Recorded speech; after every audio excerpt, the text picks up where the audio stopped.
힘들고 지치고 어려운 분들 굉장히 많은데 하나님의 위로와 응원과 격려가 이 시간 다 임하길 주님의 축원드립니다. 성가대 찬양하는 걸 보면서 우리 이대열 집사님 빈자리가 아주 크게 좀 느껴집니다. 오늘 이대열 집사님 큰 수술 받으시고 또 이렇게 예배 오늘 오셨는데 앞으로도 계속해서 또 치료와 회복 과정 가운데 있습니다. 빨리 다 하나님께서 속히 깨끗하게 낫게 해주셔서 성가대 복귀하는 것을 볼 수 있는 은혜 있기를 원합니다. 죽었던 나사로가 우리 주님 만나서 다시 산 다음에 그 잔치에 딱 앉아있는 모습만으로도 모든 사람들이 하나님께 영광을 돌렸어요. 우리 이들 사람들이 찬양하는 모습만 보더라도 모든 사람들이 하나님께 같이 영광 돌리게 될 줄 믿습니다. 아멘. 빌레몬서 룻기 연속 강의 오늘은 11번째 시간입니다. 오늘 말씀의 제목은 작고 하찮아 보이는 이삭 죽기를 통해서 엄청난 추수를 주시는 하나님의 방법, 이런 제목으로 말씀 전하도록 하겠습니다. 작고 하찮아 보이는 이삭 죽기를 통해서 엄청난 추수를 주시는 하나님의 방법. 오늘은 한 사람을 복주시는 하나님의 방법에 대해서 함께 생각해 보려고 하는데, 이사야서 55장을 보면 우리가 너무나 잘 알고 있는 말씀이 한 구절 나옵니다. 내 생각이 너희의 생각과 다르며 내 길은 너희의 길과 다름이니라. 여호와의 말씀이니라. 하늘이 땅보다 높음 같이 내 길은 너희의 길보다 높으며 내 생각은 너희의 생각보다 높음이니라. 우리의 생각과 하나님의 생각, 우리가 원하는 길과 하나님이 인도하시는 길은 마치 하늘과 땅처럼 너무나 다르다. 이 자리는 어느 누구도 이 말씀에 이의를 제기하는 분은 없을 것입니다. 정말 다릅니다. 참 많이 다릅니다. 그러나 우리가 이 땅을 살아가면서 하나님의 생각과 우리의 생각이, 하나님의 방법과 우리의 방법이 얼마나 다른지를 종종 잊어버리기도 합니다. 그래서 우리의 생각과 하나님의 생각이 다를 때마다 그분의 선하심을 오해하기도 하고, 우리의 방법과 하나님 방법이 다를 때마다 그분의 전능하심에 의문을 품기도 합니다. 우리는 룻기 1장 말씀을 열자마자 모든 사건의 배경이 되는 참으로 암울한 그림들을 보았습니다. 나오미가 모압 땅에서 남편을 잃고 자녀들도 잃었습니다. 거기에 가지고 있던 재산도 거의 다 탕진을 했지요. 그러던 가운데 하나님이 자기 백성들을 돌보셔서 다시 양식을 주셨다는 소식을 듣게 되어지고, 자신의 고향인 베들레헴 땅으로 룻이라는 이방 며느리와 함께 돌아가는 것이지요. 10년 만에 자신을 본 고향 사람들이 거리에 나와서 나오미에게 이렇게 말합니다. 네가 정말 나오미가 맞느냐? 우리가 알던 그 나오미가 맞느냐? 그의 행색이 나갈 때와 너무나도 달랐기 때문이고, 남편도 보이지 않고 두 아들도 보이지 않고 가져갔던 재산들도 하나도 손에 든 게 없고, 그리고 이방 젊은 여인만 옆에 딱 서 있는 모습 보고 그렇게 물었던 거예요. 그렇게 고향 사람들이 말할 때 나오면 이렇게 말합니다. 이제부터 나의 이름을 기쁨, 희락, 웃음이라는 뜻의 나옴이라고 부르지 마라. 슬픔, 고통, 눈물이라는 뜻의 마라라고 불러라. 전능자가 나를 심히 괴롭게 했다. 내가 풍성하게 이곳을 떠났지만 하나님이 나를 빈손이 되게 하셨다. 너무나 어둡고 고통스러운 그림이 1장에 나옵니다. 그러고 나서 오늘 우리에게 주어진 2장 말씀이 열리는 것이지요. 그 어디에도 이제 의지할 데가 없는 이 불행해 보이는 두 여인에게, 누군가가 도움의 손길을 내밀어주지 않으면 생계가 불가능해 보이는 이 두 과부에게 하나님이 어떻게 은밀하게 일하시는지, 어떻게 그들의 삶을 회복시키고 복되게 하시는지 하는 내용이 오늘 보면 2장의 내용입니다. 하나님이 나오미와 룻, 이 불행한 두 여인에게 어떻게 일하십니까? 크게 두 가지로 하나님이 일하시는 방법을 오늘 보려고 하는데, 우리가 생각하는 것과 참 많이 다릅니다. 2장이 열리자마자 1절에 이런 말씀으로 시작이 됩니다. 나오미의 남편 엘리멜렉의 친족으로 유력한 자가 있으니 그의 이름을 보아스라 하더라. 지금까지 1장에는요, 이 나오미와 룻이 주인공이에요. 그런데 2장을 딱 열자마자 제3의 인물 보아스를 하나님이 등장시키는 거예요. 전체 문맥과 다릅니다. 그런데 갑자기 등장한 보아스. 보아스는 나오미의 죽은 남편 엘리멜렉의 친족 중에 한 사람이고, 오늘 본문을 보면 유력한 사람이다 이렇게 말합니다.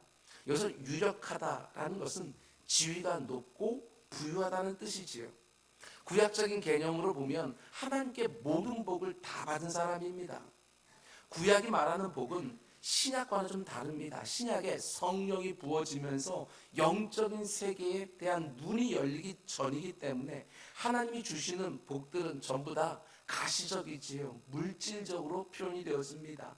자녀라든지 지위라든지 재물이라든지 이런 것들로 하나님의 복이 드러나는데, 그런 면에서 보면 구약이 말하는 모든 복을 다 받은 사람이 바로 보아스인 것이지요. 그렇게 유력한 자를 룻기 2장 말씀이 열리자마자 하나님이 딱 등장시키고 있는 거예요. 그런데 보아스가 앞으로 어떤 역할을 하게 되었습니까? 우리는 4장 끝까지 다 읽었고 이 이야기의 내용들을 알기 때문에 우리는 이 보아스가 어떤 일을 할지 알지만, 그러나 나오미와 룻은 전혀 알지를 못합니다. 보아스 자신도 모르는 것이지요. 근데 이 보아스는 나를 마라라고 부르라고 했던 그 나이든 과부 나오미의 인생을 완전히 바꿔놓고, 시어머니를 섬기기 위하여 생명부지에 그 낯선 땅으로 함께 온 젊은 과부 룻의 인생을 완전히 바꿔놓는 하나님의 도구, 축복의 통로로 쓰임받게 되었습니다. 하나님이 자기 백성들을 돌보셔서 양식을 주셨다는 그 말씀 하나 딱 붙잡고 하나님의 언약이 묻어있는 이스라엘 땅으로 돌아왔을 때 그들의 인생이 어떻게 바뀌게 되었는지, 하나님이 은밀하게 섭리하시면서 그들의 인생을 어떻게 복되게 하시는지, 하나님이 결정적으로 사용하시는 통로와 도구가 바로 보아스입니다. 보아스를 통해서 나오미와 룻의 인생이 엄청난 부요와 존귀와 영광으로 완전히 바뀌게 되었습니다. 그런데 이런 점을 한번 생각해 보시기 바랍니다. 나오미가 하나님이 자기 백성을 돌보셔서 양식을 주다는 말씀을 듣고 믿음으로 그 땅에 올라왔다면, 룻이 어머니 하나님이 나의 하나님이 될 거라는 참 귀한 신앙 고백을 하고 그 땅에 올라왔다면, 이제 어떤 일들이 일어나야 될 것 같습니까? 하나님의 말씀이 있는 그 땅을 떠나서 이방 땅으로 갔습니다. 근데 다시 하나님 말씀 듣고 돌아오는 거예요. 그러면 하나님께서 당장 그 인생 가운데 속에 어떤 회복의 역사들을 보여주는 그림, 우리는 기대하지 않습니까? 그런데 하나님이 자신을 믿고 의지하는 인생들을 다시 복되게 하는 방식이요, 우리 인생들이 보편적으로 기대하는 방식과는 너무너무 다릅니다. 더 이상 먹고 사는 문제 때문에 염려하지 않을 수 있도록 많은 양식을 딱 더해주는 게 아니지요. 여전히 나오미와 룻은 살아갈 방도가 없어요. 그대로입니다. 그 대신 하나님이 그들의 삶에 간섭하시면서 보아스라는 사람 하나만 딱 붙여주시는 거예요. 우리가 생각하는 방식과는 좀 많이 다릅니다. 우리는 하나님이 내 인생을 복되게 하시는 방식으로 주로 이렇게 생각가 많지요. 하나님이 내 형편을 바꿔주는 것입니다. 나를 바꿔주시는 거예요. 내 능력을 바꿔주십니다. 하나님이 내 계좌에 많은 잔고를 쌓아놓게 하시고 내가 능해지고 탁월한 사람이 되게 하는 방식으로 나를 복되게 해주시기를 우리는 언제나 기대를 해요. 보아스와 같이 유력한 사람을 내 곁에 붙여주는 방식, 얼마든지 그 방식으로도 우리를 복되게 할 수도 있지만 사실 여러분과 제가 원하는 방식은 아닙니다.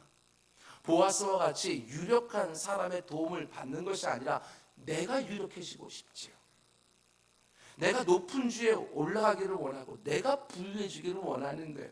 그래서 높은 지위에서 내가 원하는 대로 힘을 사용하고 손만 뻗으면 내가 원하는 만큼 마음껏 꺼내서 그걸 사용하기를 원하는 것이지요. 하나님을 영화롭게 하고 사람들을 유익하게 하는 일을 할 때에도 별반 다르지 않습니다. 내가 높은 자리에 올라가기를 원해요. 그래서 선한 영향력을 끼치고 하나님께 영광을 돌리기를 원하고, 내가 많은 소유를 가지고 선한 사업도 많이 하고 어려운 이유도 마음껏 돕고 싶은 거예요. 내가 그 모든 일의 중심에 서고 싶지 다른 사람의 도움을 받아야 되는 방식은 우리가 별로 좋아하지 않아요. 담임 목사인 저만 해도 크게 다르진 않습니다. 제가 탁월한 설교자가 되기를 원해요. 제가 주님의 성품을 쏙 빼닮은 목회자가 되기를 원하는 거예요. 그래서 하나님이 어떤 인생을 제게 붙여주시든지 그분들이 은혜를 받고 성숙이 일어나고 신실한 주님의 일꾼이 되기를 원하는 것이지요.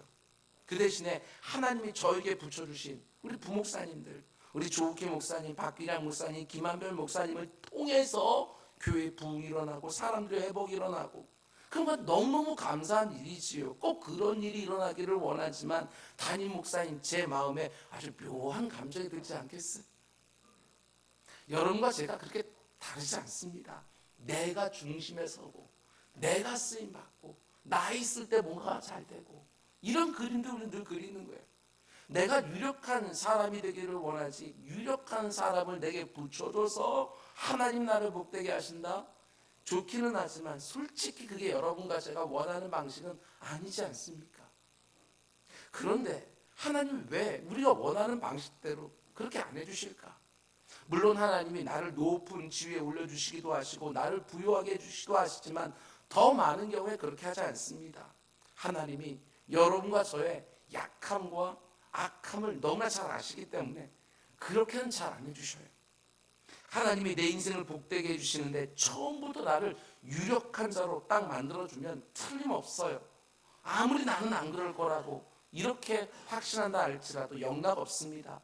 여러분과 제 안에 교만이라는 것이 스물스물 올라오기 시작하고, 언제나 내가 중심에 서고 싶어하는 여러분과 제 안에 있는 그 못된 본성이요 절대로 다뤄지지 않는 거예요. 그래서 많은 경우에 나는 그대로 두시고 하나님이 예비해 놓은 보아스를 붙여주셔서 내 인생을 복되게 하시고 내게 맡겨진 사명들을 감당하게 하실 때가 참 많은 거예요. 참 많은 성도들이 하나님 나라를 위해서 내가 중요한 사람이 되고 싶어 합니다. 내가 능력 있는 사람이 되고 싶은 거예요. 그러나 그곳에는 살아있는 힘은 없어요. 내 연약함과 한계와 무능력함을 절대로 잊지 않는 상태에서 하나님 나라를 위하여 어떤 일을 할 때만 거기에서 살아계신 하나님을 온전히 의지하고 붙들고 간구한 순전한 믿음이 생생하게 살아있게 되어지는 것이고, 하나님이 내 곁에 붙여진 사람들이 얼마나 귀한지를 잊지 않게 되어지는 거예요. 여러분 잘 기억하셔야 됩니다. 내 연약함과 한계와 무능력함을 절대로 잊어버리지 않는 상태에서 하나님의 나라를 위한 어떤 일을 할 때만 우리가 망가지지 않아요. 제가 늘 말씀드리는 것처럼 하나님께서 내 인생에다가 깊이 찔러놓은 가시들이 있어요. 사람마다 달라요. 어떤 사람들은 육체의 가시가 박히기도 하고, 어떤 사람들은 자녀에게 가시가 박히기도 합니다. 어떤 사람들은 내 손으로 하는 일에 실패라는 가시가 정말 힘든 경험으로 다 박혀 있어서 늘 소극적이고 주저주저하는 경우들도 생기게 되었습니다. 하나님께서 모든 가시를 빼주시지는 않습니다. 그 가시 하나 박아놓고 나의 연약함을 늘 고백하면서 하나님을 늘 부르짖게 만들고, 그 연약함에도 불구하고 어떤 일을 감당할 수 있도록 사람들을 붙여주셔서 그들을 귀하게 여기는, 하나님은 그런 방식을 쓸 때가 너무나 많아요. 우리가 생각하는 것과 많이 다릅니다. 내가 하나님 나라를 위하여 이렇게 헌신하고 이렇게 쓰임받기를 원하는데 하나님께서 왜 그 가시 안 뽑아주나? 여러분 사도 바울이 그거 그냥 다 보여주지 않습니까? 그렇게 위대한 사도에게도 가시 하나 깊이 찔러놓고 그것 때문에 내가 약할 때 강함입니다 하면서 고백하게 되었으는 그 모습을 보게 되었으는 거예요. 하나님의 이런 방식, 여러분 우리 범사의 그분을 인정하는 것처럼 그 방식도 인정하셔야 돼요. 뿐만 아니라 이런 점도 놓치면 안 돼요. 내가 돈이 없어서 하나님 맡기신 일을 못하는 게 절대로 아닙니다. 내가 능력이 없어서 하나님 맡기신 사명을 못 감당하는 것도 절대로 아닙니다. 그럼 저 같은 사람이 어떻게 지금까지 이 목회를 할 수 있겠어요? 하나님께서 여러분과 저에게 필요한 것들을 채워줄 수 있는 보아스들을 붙여주실 것을 믿고, 내가 가진 것은 없지만, 나에게 탁월한 재능이나 실력은 없지만 하나님이 누가 나를 위하여 이 일을 할까 말씀하시면 손을 번쩍 들고 그 일에 자원하는 거예요. 지난 수십 년 동안 한국교회는 한 사람 한 사람을 능력 있는 사람으로 만드는 일에만 전념했어요. 그리고 실제로 그런 사람들이 교회 안에 참 많이 생겼지요. 그런데 어떻게 되었습니까? 사람들이 하나님만 의지하는 것이 아니라 자기 자신의 가진 뭔가를 의지하기 시작한 거예요. 하나님의 도우심과 공급함을 놓고 절절하게 부르짖는 사람들이 현격하게 줄어들기 시작했어요. 뭔가를 갖기 시작한 때부터. 그 능력을 가지고 너무 안타깝게도 다른 지체들을 함부로 대하는 사람들도 교회 안에서 등장하기 시작했어요. 그러면서 교회 안에 이런저런 문제들이 막 터져나오기 시작을 하고, 세상에서 더 성공하고 더 영향력을 키우기 위하여 하나님의 그 귀한 말씀은 제쳐놓고 오히려 이 세상의 논리와 방식에 더 집착하기 시작하는 이런 부작용들이 한국교회에 얼마나 많이 생겼는지 몰라요. 이전에 비해서 높은 자리에 올라간 사람 너무나도 많고 많이 가진 그리스도인들도 너무 많이 생겼지만, 그렇다고 해서 한국교회가 달라졌습니까? 그렇다고 해서 이 한국 사회가 변했습니까? 그렇지 않아요. 오히려 조롱과 오히려 비웃음을 받는 경우들이 얼마나 많은지, 하나님이 우리의 연약함과 우리의 그 악함을 아시기 때문에 하나님은 처음부터 나를 유력한 자로 만들어두지 않으시고 유력한 자를 붙여주셔서 하나님께 주신 선물로 알고 귀히 여기고 그 가운데 하나님께 부르주시면서 그 통로로서 사람들과 관계하게 되어지는, 여러분, 우리의 능력은 다른 데 있습니다. 우리 성도의 능력은 다른 데 있어요. 여러분과 제가 이 세상의 기준으로 어떤 사람이 되는가 하는 것에 우리의 능력이 달려있는 것이 아니라는 것입니다. 우리는 지극히 연약할지라도, 우리는 지극히 이 세상의 기준으로 초라하다 할지라도 하나님께서 능하게 하셔서 그 가운데 하는 것들이 있는데, 우리는 그런 것들을 보지 않고 내가 다 가져야 되고 내가 능력이 있어야 되고 내가 중심에 서야 되고, 그래야 하나님을 위하여 뭔가를 할 수 있고 이웃들을 위하여 선한 무엇인가를 할 수 있다고 생각하는 그 어리석음, 그건 세상의 방식과 논리예요. 하나님의 방식이 아니라. 무엇보다도 하나님과의 바른 관계가 중요한 것이고, 무엇보다도 사람들과의 건강한 관계가 중요한 것이고, 그 가운데 하나님께서 각양 좋은 것들과 우리에게 필요한 모든 걸 담아 놓으셨는데, 우리는 내가 뭔가가 되기를 원하는데, 이 세상은 늘 이렇게 말합니다. 네가 탁월해지고 네가 높은 자리에 올라가고 네가 여력 있는 사람이 되고 그러면서 네가 존경을 받아야 뭔가 의미 있고 가치로운 일을 알 수 있다고, 어려운 사람들도 제대로 도와줄 수 있다고 늘 세상은 말해요. 자기들의 논리예요. 그냥 생각해 보십시오. 꼭 그런 사람이 내가 되어야지만 의미 있고 가치로운 일을 할 수 있다고 한다면, 그런 일을 할 수 있는 그리스도인들이 도대체 몇이나 되겠냐고요. 하나님은 모두를 다 쓰기를 원하시는데 아주 소수만이 그런 일을 할 수 있는 것처럼, 늘 하나님의 일을 위하여 하나님 부르실 때도 나는 부족해서, 나는 가진 것이 없어서, 나는 문제가 많아서. 아니요, 그렇지가 않아요. 내 안에 못된 것이 가득 들어있는데 우리가 문제 없을 때가 언제 있겠어요? 늘 문제는 있는 거예요. 하나님은 절대로 그렇게 하지 않습니다. 내가 어떤 자리에 있든지, 많이 가졌든 적게 가졌든 어떤 형편 속에 있든지, 하나님은 네가 있는 자리에서 나를 영화롭게 할 수 있다고, 네가 있는 그 자리에서 네가 가진 것으로도 얼마든지 사람들 복되게 할 수 있다고 하나님 그렇게 말씀하시는 거예요. 여러분들이 다 보아스처럼 되어지는 거 담임 목사님 저도 너무나도 원하는 바이지만, 보아스가 안 되어도 괜찮아요.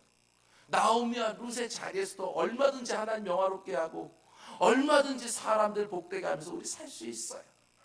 하나님이 내게 주신 것이 많든지 적든지 그것 가지고 힘을 다해서 돕고 섬기면서 우리 이 땅을 살아가는 것입니다. 그리고 하나님은 그런 나의 모습을 보시면서 필요하다고 판단되어지면 수많은 보아스들을 붙여주시는 방식으로 내게 맡겨주신 것들을 감당하게 해주시는 것이지요. 그런가 하면 오늘 본문을 보면 나오미와 룻삼으로 보아스가 들어오는데요, 무엇을 통해서 보아스와 나오미와 룻의 삶이 연결이 되어집니까? 우리 이 자리에 있는 우리 청년들과, 그리고 또 하나님께서 나에게 무슨 일을 맡기실지 진로를 놓고 기도하는 분이 있다고 한다면 오늘 말씀 잘 들으시기 바랍니다. 1절에서 보아스를 소개해 놓고 2절을 보게 되어지면, 모압 여인 룻이 나오미에게 이르되 원하건대 내가 밭으로 가서 내가 누구에게 은혜를 입으면 그를 따라서 이삭을 줍게 나이다 하니, 나오미가 그에게 이르되 내 따라 갈지어다. 내가 출수하는 밭으로 가서 땅에 떨어진 이삭을 주워오겠습니다. 가장 가난한 사람이 자신의 생계를 위해서 할 수 있는 일, 그게 바로 이삭 줍기예요. 레위기나 신명기 말씀을 보면 추수할 때나 곡식이나 과일을 딸 때 어떻게 하라고 하나님께서 엄히 말씀하십니까? 율법에 아예 새겨 놓으셨어요. 절대로 가장자리나 모서리까지 다 베지 말라고. 반드시 남겨놓으라고. 가난한 사람들이, 과부나 고아나 나그네들이 먹을 수 있도록 남겨놓으라고 율법으로 말씀하시는 거예요. 추수를 하다가 바닥에 이삭이 떨어지면 그거 절대로 다시 주워서 네 바구니에 담지 말라고. 추수를 할 때 전부 다 추수하지 말고 언제든 일정한 부분은 남겨놓으라고. 그래서 가난한 사람들이 그것을 주워서 살 수 있게 하라고 하나님이 엄히 말씀하신 거예요. 그러니까 이삭 줍기는 정상적인 추수가 불가능한 사람들이 하는 것이지요. 자기들의 힘으로 농사를 지을 수 없고 먹을 것을 마련할 수 없는 사람들을 위한 하나님의 사회 안전망, 그게 바로 이삭 줍기예요. 허리를 굽혀야지만 땅에 떨어진 이삭을 줄 수 있습니다. 그래서 너무나도 고달픈 일이고 오랫동안 주어도 아주 작은 분량밖에 못 거두는 것이 이삭 줍기인 거예요. 그런데 그 고달픈 이삭 줍기를 통해서 하나님의 룻과 보아스를 만나게 하신다고요. 이삭 줍기라는 주제를 놓고 우리는 두 가지 정도 묵상을 할 수 있는데, 먼저 이런 점부터 주의 깊게 보시기 바랍니다. 여러분과 제가 하나님 말씀에 순종해서 어떤 일을 하게 되었을 때 주로 기대하는 것이 무엇입니까? 잘 되고 순적하고 형통하는 그림을 먼저 기대하지요. 다른 사람들은 다 안 되는 일도 내가 하나님 말씀에 순종해서 일을 지금 하고 있으니까 나는 잘 되고 나는 순적하고 나는 형통하고 나는 많은 열매가 있는, 이런 그림들을 우리는 대부분 그리는 거예요. 그런 기대하다 보니까 어떻게 되었습니까? 뭔가 어렵고 문제가 생기고 온갖 장애물들이 있고 열매도 적으면 주로 어떻게 하느냐? 내가 하나님의 부르심을 혹시나 잘못 분별한 것은 아닌가? 하나님은 원하지 않는데 내가 잘못 판단해서 시작하니까 이런 어려움이 생긴 것은 아닌가 하고 너무나 쉽게 생각을 하는 거예요. 아닙니다. 하나님의 방법을 여전히 모르는 거예요. 룻과 나오미의 모습을 보면 결국에는 그들의 인생이 하나님의 풍성한 은혜로 잘 열리게 되어지지만 그 전에 뭐가 있었어요? 이삭 주기가 있는 거예요. 그 고달프고 수고로운 일을 해야만 했던 거예요. 하나님의 말씀에 순종하고 하나님의 인도하심 받아서 하나님이 원하시는 베들레헴 땅으로 돌아가자마자 하나님의 예비해 놓으신 것들이 사방에 막 깔려 있는 그림 아닙니다. 그런 세계를 기대하면 안 되는 거예요. 그거는 다 이 세상의 무당 종교들이나 말하는 그림들이에요. 물론 하나님이 그런 방식으로 자신의 말씀을 따라 순종하는 백성들을 인도해 주기도 하지만 훨씬 더 많은 경우에 이삭 죽기부터 시키셔요. 이삭 죽기의 그 고달프고 수고로운 과정을 통해서 하나님의 뜻을 더욱 분별하면서 그 과정 중에 하나님과 사귀고 교제하고 그분을 더 의지하게 하는 거예요. 왜 처음부터 풍성한 것들을 선뜻 주시지 않습니까? 하나님의 관심은 언제나 일이 아니라 여러분과 저에게 있기 때문에 그렇게 하시는 거예요. 제가 늘 말씀드리지 않습니까? 하나님이 정말 뭔가를 하실 일이 있어서 누군가를 시킨다면 왜 이렇게 말 안 듣는 여러분과 저에게 맡기시겠어요?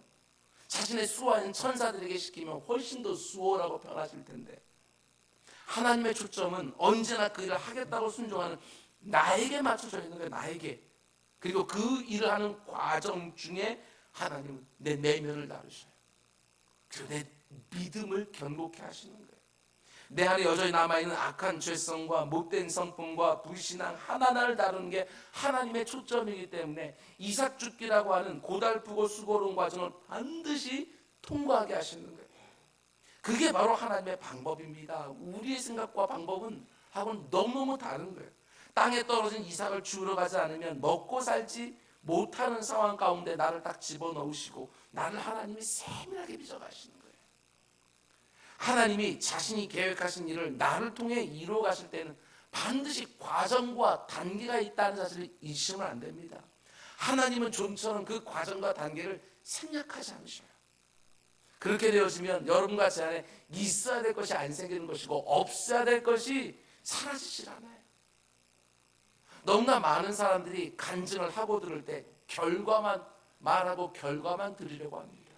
하나님의 말씀에 순종했더니 내가 이렇게 저렇게 되었다, 그렇게 간증을 할 때 이렇게 저렇게 되기 전까지 얼마나 많은 과정과 단계가 있었는지 그것까지 말해야 진짜 간증이 되는 것이고, 그것들에 주의 깊게 들어야 진짜 간증을 제대로 들은 게 되는 거예요.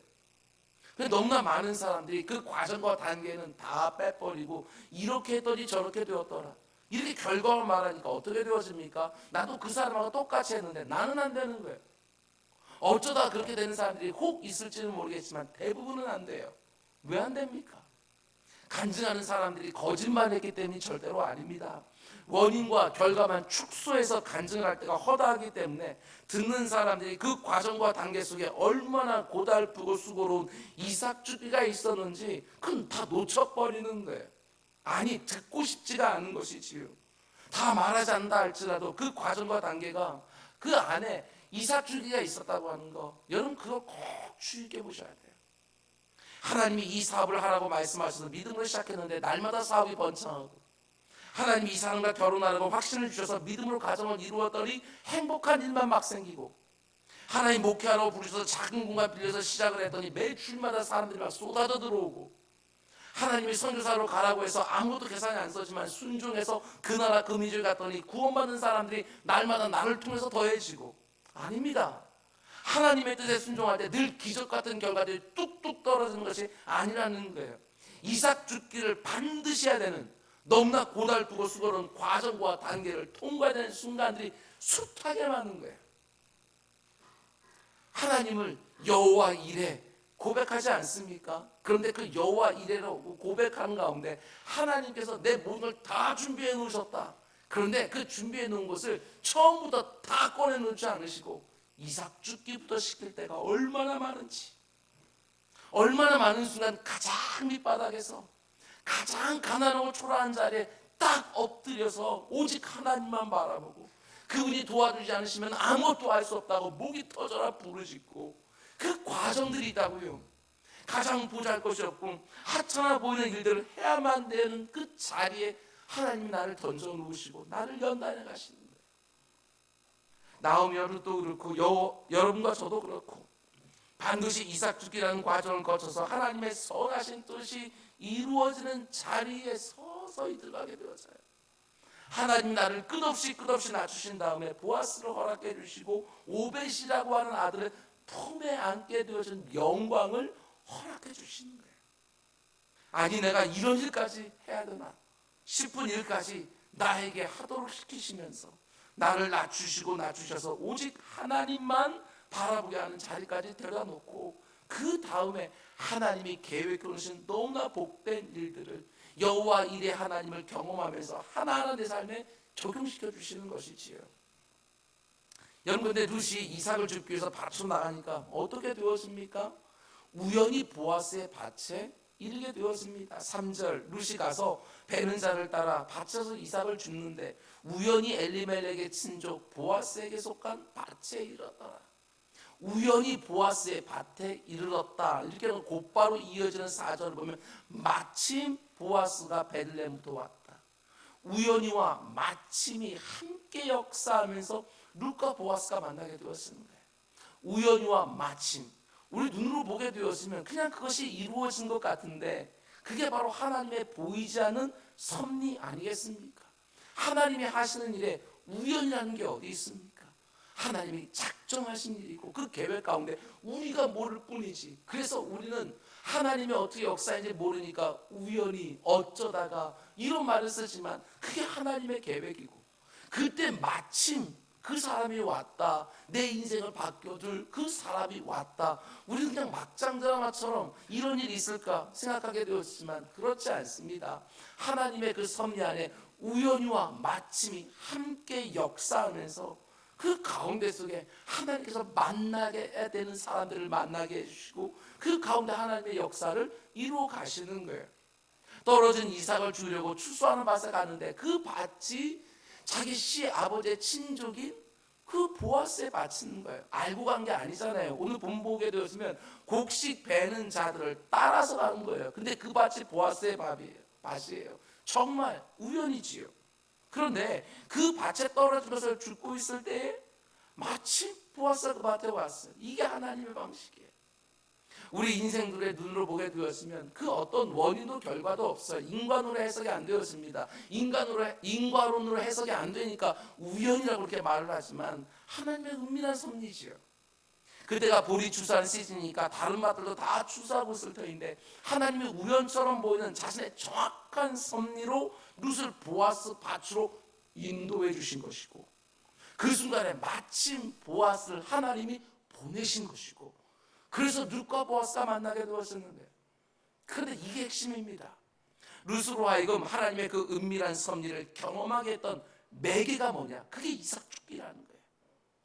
룻이 그 고달프고 수고로운 이삭 죽기를 하러 밭으로 나가지 않았더라면 우연히도 없고 마침도 없어요. 우연히 보아스의 밭으로 가지도 못하고 마침 그 자리에 온 보아스를 만나지도 못하는 거예요. 우연히와 마침이라는 그 신묘막측한 하나님의 섭리가 이루어지는 곳이 바로 이삭을 주는 장소였다고요. 나오미와 룻이 하나님의 부르심과 인도하심을 확신하고 더 나은 삶을 찾아서 베들레헴 땅으로 갔지만 앞으로 뭘 해야 될지, 뭘 하면서 먹고 살아야 될지 그 어떤 것도 눈에 보이지 않아요.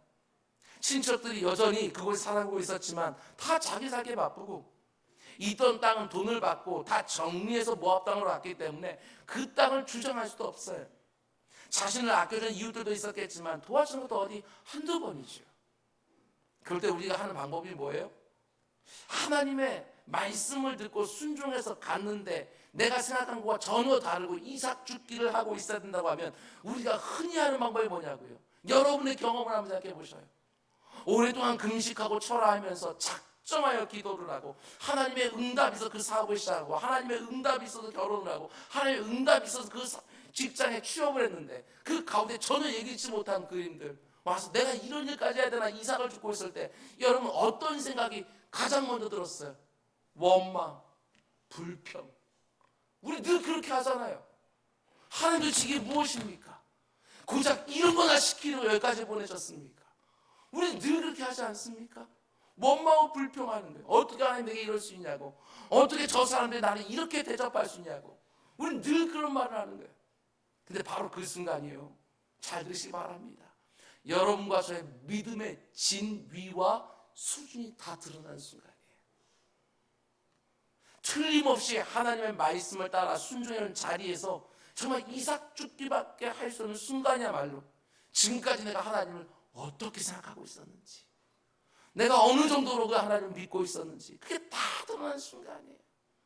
아니 입으로만 그저 하나님께서 모든 것을 작정하시고 하나님께서 모든 걸 계획하셔서 인도하신다 입으로 고백하면 뭐예요?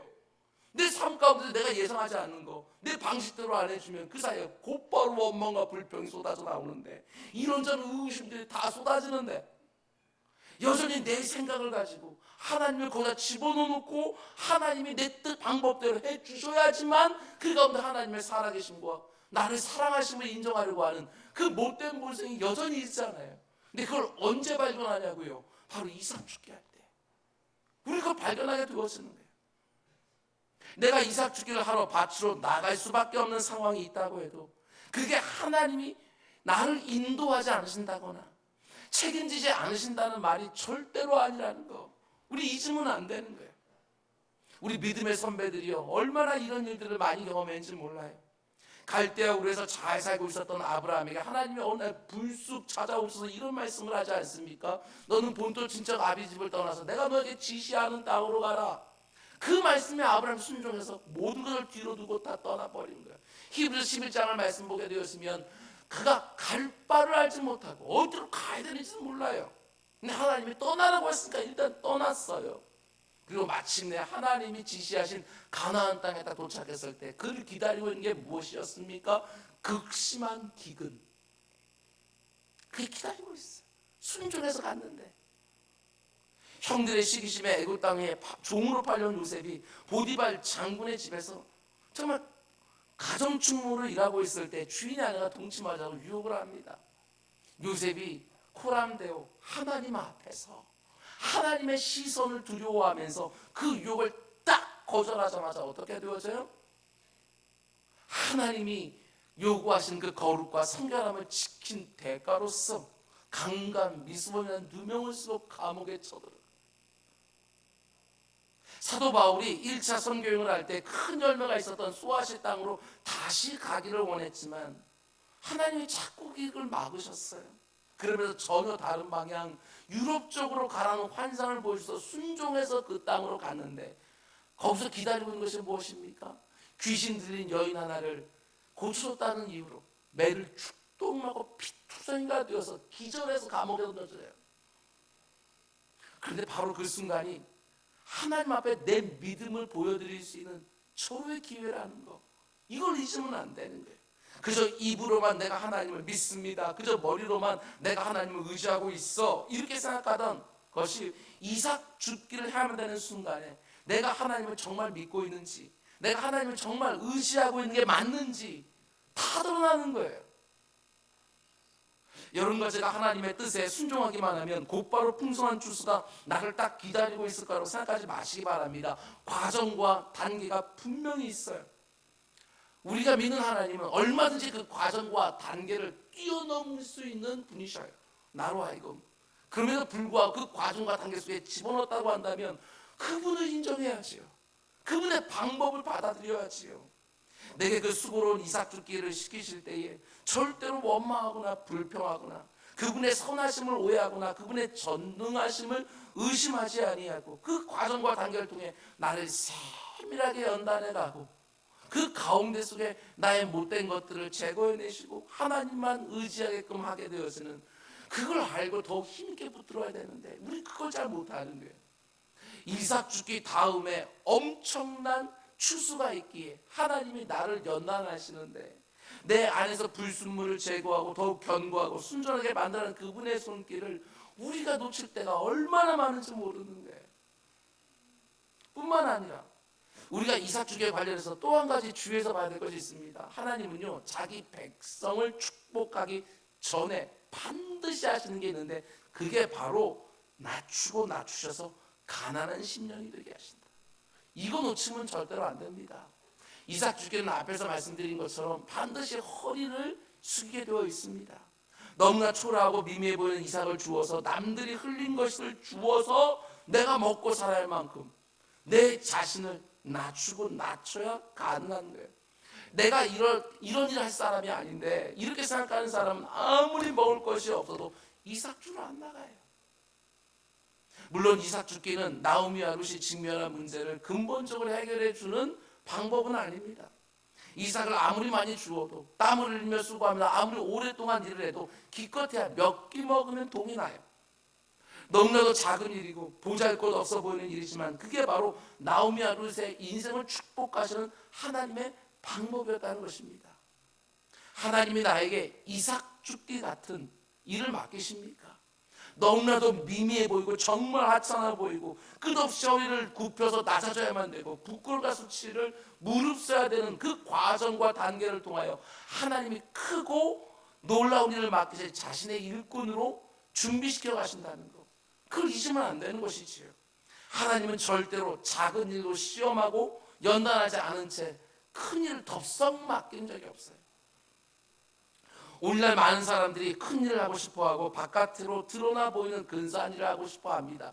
직장을 들어가도 그래도 이름만 되면 아는 데 가기를 원하고 배우자를 누군가에게 소개할 때에도 그래도 뭔가 자랑거리가 있는 뭔가 겉으로 드러나 보이는 근사해 보이는 거, 여러분 그런 것들을 원할 때가 얼마나 많은지 몰라요.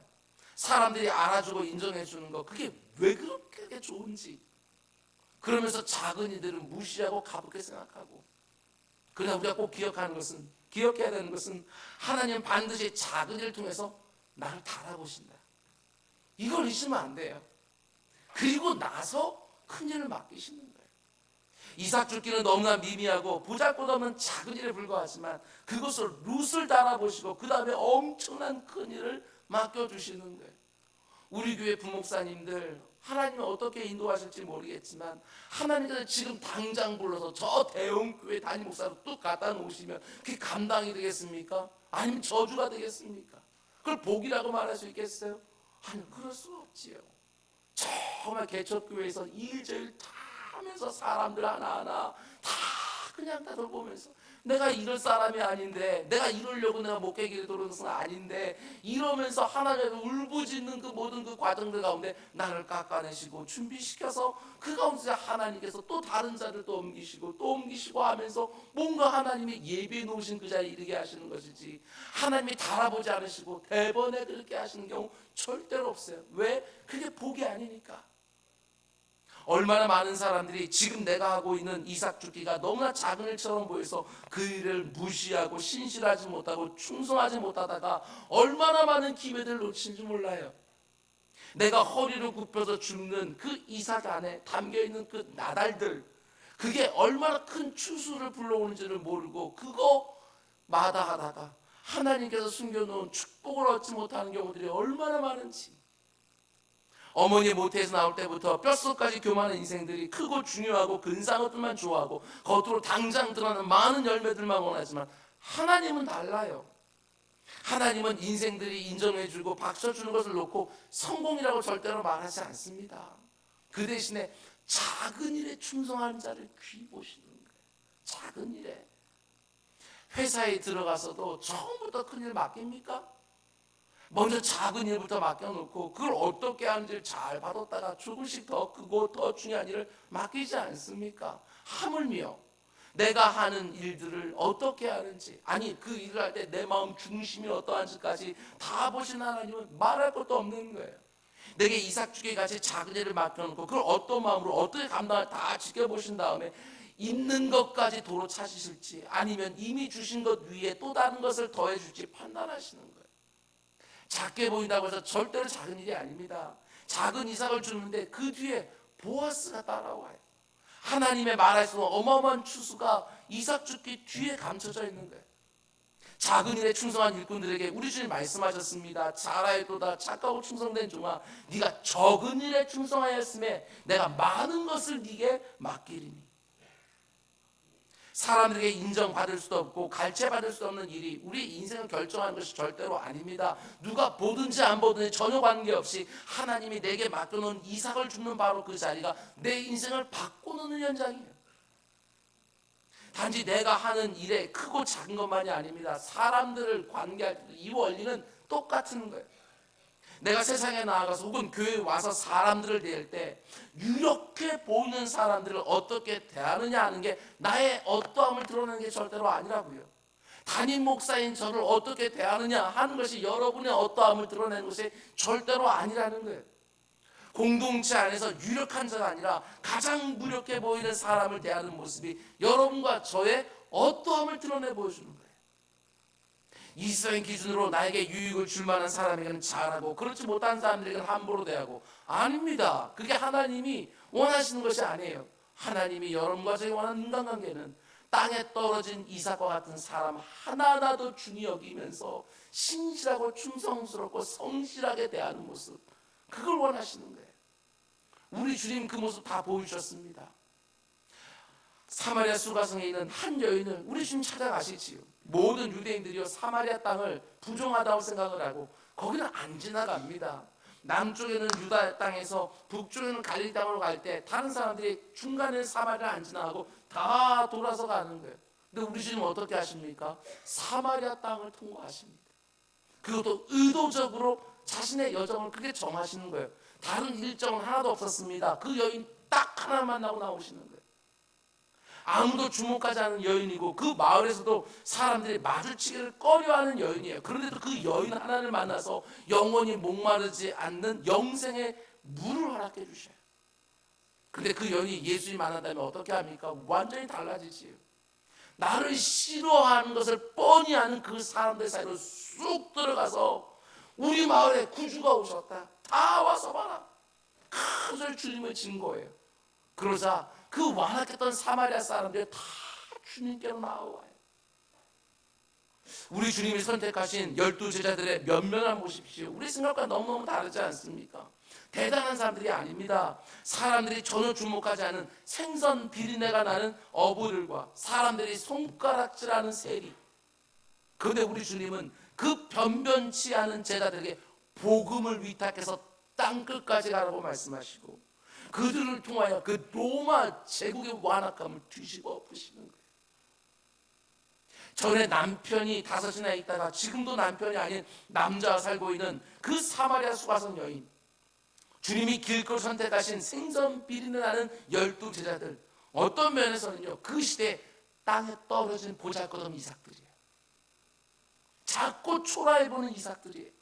근데 우리 주님이 이 땅에 오셔서 이삭 줍기를 하셨어요. 땅에 떨어진 그 작고 초라한 이삭들을 주어서 엄청난 영혼의 추수를 이루신 거예요. 그게 바로 하나님의 방법이에요. 이 세상의 방법으로 나도 많은 것을 가져야만 내가 탁월하고 실력있고 근사한 사람이 되어야지만 이 치열한 약육강식과 적자생존과 이 이전 투구의 세상 가운데 나도 할 말이 있을 것처럼 생각하지는 않습니까? 근데 무엇 때문에 그렇게 생각하냐는 거예요. 내가 지금 하고 있는 일이 마치 이삭 죽기처럼 작고 초라해 보여서 그렇게 생각을 합니까? 그렇지 않습니다. 이삭 죽기를 하다가 하나님께서 예비해 놓으신 보아스를 만나요. 혹은 내 주변에 있는 사람들 중에 너무나도 작고 초라해 보이는 사람들을 대할 때 이삭과 똑같이 가볍게 생각하고 무시하고 있지는 않습니까? 아니요, 어린 소자 하나 대접하다가 주님을 영접한 사람들이 허다하게 많아요. 오늘 내가 해야 되는 일이 아무리 이삭처럼 보인다 할지라도, 오늘 내가 만나야 되는 사람이 아무리 땅에 떨어진 이삭처럼 보인다 할지라도 그렇지 않습니다. 하나님이 얼마든지 그 이삭 주기를 통해서 나에게 보아스를 허락해 주시고 어마어마한 추수를 거두게 하신다는 것. 내 눈에 보이지는 않지만 하나님의 틀림없는 섭리가 내 삶 이면에 유유히 흐르고 있다는 사실을 딱 믿고, 우연과 마침을 통해서 그분의 은밀한 손길이 내 삶 속에 틀림없이 일어나는 줄 믿고, 하나님이 오늘 나에게 맡기신 일이 가운데 하나님이 담겨있고 오늘 내 앞에 보내준 사람 가운데도 하나님의 은밀하신 섭리가 담겨있는 줄 알고, 나를 보내신 자리에서 나에게 맡긴 일들을 정말 신실하고 충성스럽게 감당하는 것이고, 하나님이 내 앞에 세워놓은 사람이 누구든지 죽게 하는 것이고, 그러면서 하나님이 예비해 놓으신 엄청난 복들과 선물들을 찾고 누리고 나누는 우리 모두가 다 될 수 있기를 주님의 이름으로 축원을 드립니다. 우리 기도하겠습니다. 사랑해 주님, 감사합니다. 우리 안에는 이 허영심이 있습니다. 그저 나는 이런 일 정도 해야 된다고, 나는 그래도 이렇게 그래도 사람들이 알아주는 뭔가를 해야 되는 것처럼 생각하다 얼마나 많은지 모릅니다. 그게 아니라 하나님이 보내신 자리가 내가 가야 될 길이고, 하나님이 내게 맡기신 일이 하나님이 내 인생 가운데서 맡기신 소명인 줄 알고 신실하게 감당해 나가는 우리 모두가 다 될 수 있도록 인도하여 주시옵소서. 아버지 하나님, 땅에 떨어진 이삭 같은 인생들이 얼마나 많은지 모릅니다. 주님, 그 한 영혼이 천하보다 귀하다고 하셨습니다. 주님, 그 한 영혼 대할 때마다 신실하게 대하면서 그 영혼에게 내가 보아스가 되고 그 영혼을 통하여 보아스를 붙여주시는 하나님도 경험한 우리 모두가 다 될 수 있도록 인도하여 주시옵소서. 이 모든 말씀 예수님의 이름으로 기도드렸습니다. 아멘, 아멘.